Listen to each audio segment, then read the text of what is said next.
Public आज बस स्टँडच्या साईडच्या बाजूने चालत होतो, आपल्याला एक BSNLचं ऑफिस दिसलं. बघत असाल तुम्ही, एक टाइम होता म्हणजे BSNL जे सिम होतं का इतकं क्वालिटी चालायचं, डाटा वगैरे खूप भारी असायचं नाही का त्या टायमिंगला, जेव्हा मी लहान असेल बरं का, काहीतरी 4थी 5वी त्या टायमिंगला.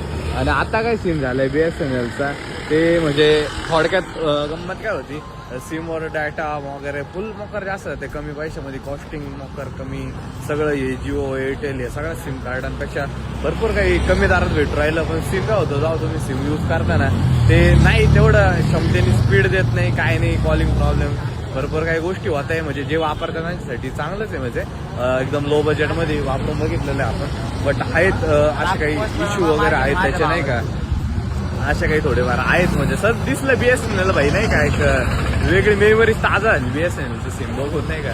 तर चालते 4G चालते तसं, 5G वगैरे नाही आलेलं, बट आहे एवढं काही हे नाही. बट यांचे वायफाय वगैरे असतील ना, ते चालतात चांगले, म्हणजे एकदम ओल्ड कंपनी सिम वगैरेचे नेटवर्कच्या दुनियामध्ये.